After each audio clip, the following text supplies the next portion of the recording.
বেনারস এমন একটা শহর যেখানে মনে হয় যেন জীবন মৃত্যু দুজনে পাশাপাশি হাতে হাত ধরে ঘুরছে। এইখানে রয়েছে ললিতা ঘাট, জলাশয় ঘাট, আরও ডান দিকে হচ্ছে মণিকর্ণিকা ঘাট। ললিতা ঘাট সম্বন্ধে কিছু বলবো, তার আগে বলে নিই মণিকর্ণিকা ঘাট সম্বন্ধে। মণিকর্ণিকা ঘাটে তারকেশ্বর মন্দির দেখবেন ঈষৎ বেঁকে রয়েছে, তারও অনেক গল্প রয়েছে। আমরা দেব দীপাবলির আগের দিনকে সন্ধ্যেবেলা নৌকোয় উঠেছি। গার্গীদের পরিচিত, গার্গীদিকে মা মানে সেই মনোজে বলা একটা নৌকোতে, খুবই ভালো ছেলে। আমরা এখন ঘুরবো, চলুন আমাদের সাথে আপনারাও ঘুরবেন। পূর্ণিমার চাঁদ দেখা যাচ্ছে। কালকে পূর্ণিমা, দেব দীপাবলি। দেব দীপাবলির দিন ভারতের অন্যতম প্রাচীন পবিত্র শহর বেনারসের 85টি ঘাট প্রদীপ দিয়ে এক আলোকোজ্জ্বল স্বর্গের মতো দেখতে লাগে। ত্রিপুরাসুরের অত্যাচার থেকে মুক্তি পেয়ে এদিন দেবতারা শিবের বাসস্থান কাশীর গঙ্গার ঘাটে প্রদীপ জ্বালিয়েছিলেন। সেই কারণে প্রতি বছর কার্তিক পূর্ণিমায় দেব দীপাবলি পালন করা হয়।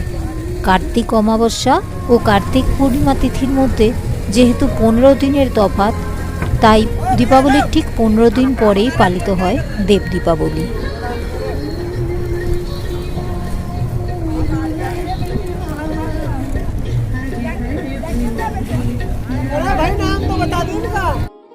বরুণা ও অসির মধ্যবর্তী বারাণসী নগর উত্তর দক্ষিণে বিস্তৃত। মানে বরুণা নদী আর অসি নদীর মাঝখানে 85টি ঘাটের মধ্যেই হচ্ছে বারাণসী। গঙ্গা এখানে উত্তর বাহিনী এবং অর্ধচন্দ্রাকৃতি। একেবারে উত্তরে বরুণা ও গঙ্গার সঙ্গমে বরুণা সঙ্গম ঘাট দিয়ে শুরু করা যায় ঘাট দর্শন। বরুণা এখন ক্ষীণকায় নদী। আসুন এবার আপনাদের ললিতা ঘাট সম্বন্ধে কিছু জানানো যাক। ললিতা ঘাট বারাণসীর গঙ্গা নদীর তীরে অবস্থিত একটি প্রধান ঘাট। হিন্দু দেবদেবী ললিতার নামে ঘাটটির নামকরণ করা হয়েছে। 1900 শতকের প্রথম দিকে নেপালের রাজা রানা বাহাদুর শাহ এটি নির্মাণ করেন। এই জায়গাটা থেকে মনে হচ্ছে না যে ঘাটগুলো অর্ধচন্দ্রাকৃতিতে? হ্যাঁ, যেটা বলছিলাম, ললিতা ঘাটের পাশে বিখ্যাত নেপালি মন্দির এবং ললিতা গৌরী মন্দির রয়েছে। ভাবা যায় গঙ্গার ছলাৎ ছলাৎ শব্দ শুনতে শুনতে আমরা 1800 শতাব্দী তারও পুরনো সময়ের ঘাটের পাশ দিয়ে ঘুরে ঘুরে বেড়াচ্ছি।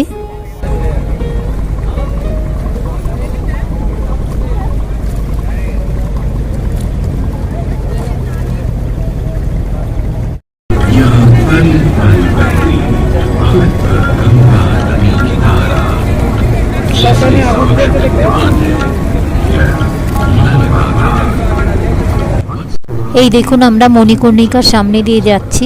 সামনে দেখুন কত চিতা জ্বলছে। বলা যায় যে মণিকর্ণিকার ঘাটে নাকি কখনোই চিতার আগুন বন্ধ হয় না। এখানেই মশান বাবার মন্দিরও আছে।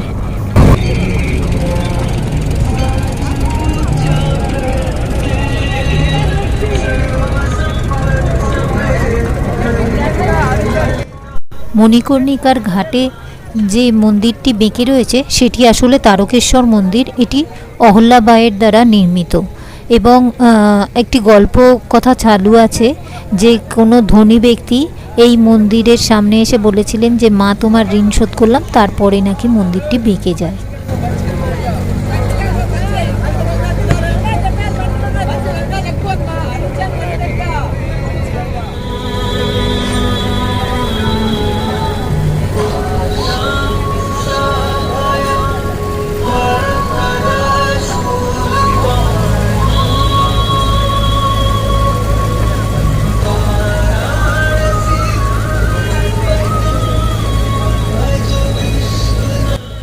আমাদের বোটের দক্ষিণ ভারতীয় যাত্রীরা পঞ্চগঙ্গা ঘাট অবধি নিয়ে যাওয়া হয়নি বলে একটুখানি ক্ষোভ প্রকাশ করছিলেন।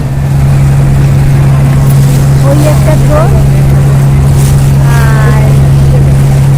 আর একটা ওই একটা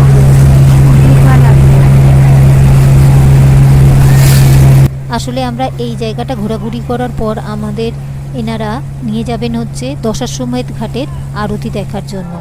আপনারা যারা দশাশ্বমেধ ঘাটের এসএলআর ক্যামেরায় তোলা সুন্দর আরতির ভিডিওটি দেখেননি, তাদের আমি দেখে নিতে বলবো। চলুন এবার যাওয়া যাক। এত আওয়াজ, এত আয়োজন, শুধুমাত্র চোখে দেখেই আনন্দ উপভোগ করছিল ভয়েস অফ ওয়ার্ল্ডের বিশেষ সক্ষম খুশি। আরতি পর্বটি আমি আরেকটি ভিডিওতে দিয়ে রেখেছি, আপনারা গিয়ে দেখে নেবেন আমার এই চ্যানেলেতে।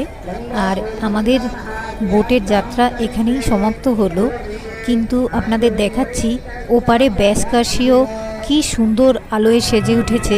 এবং আমরা যেখানে আছি লালিঘাটের পাশেই যে হরিশ্চন্দ্র ঘাট আছে, কেউ কেউ এই বাস্তব মর্তধাম থেকে স্বর্গধামে চলে যাচ্ছে। পরম বৈষ্ণব ব্যাসদেব বিষ্ণুর কাছে শিবের নিন্দে করায় বিষ্ণু অনেক রাগারাগি করেন। এতে ক্ষুব্ধ হয়ে ব্যাসদেব শিবের কাছে গিয়ে বিষ্ণুর নিন্দে করেন, তাতে শিবও রেগে যান। তারপর তাকে বলেন যে কাশী পরিক্রমা করতে নিষেধ করেন। তখন অপমানিত হয়ে ব্যাসদেব দ্বিতীয় কাশী নির্মাণ করেন, কিন্তু কোনো দেবতাই তার এই গহীর্ত কাজে সাথ দিতে চান না। শেষকালে ব্যাসদেব দেবী অন্নপূর্ণার ধ্যানে নিমগ্ন হলেন। অন্নপূর্ণা এক জড়তির ছদ্মবেশে উপস্থিত হয়ে বারংবার তাকে প্রশ্ন করতে থাকেন, এখানে মরলে কি হবে? ব্যাসদেব বিরক্ত হয়ে বলেন, এখানে মরলে গর্দভ হবে। এইভাবে কাশীর মহিমা সুরক্ষিত হয়। ওখানে ব্যাসদেবের মন্দিরও আছে রামনগর ফোর্টের কাছে। অনেক পরিশ্রম করে করা তথ্য সমৃদ্ধ দেব দীপাবলির বেনারসের এই ভিডিওটি ভালো লেগে থাকলে অবশ্যই লাইক, শেয়ার আর সাবস্ক্রাইব করে আমার পাশে থাকবেন। প্লিজ ভালো থাকবেন।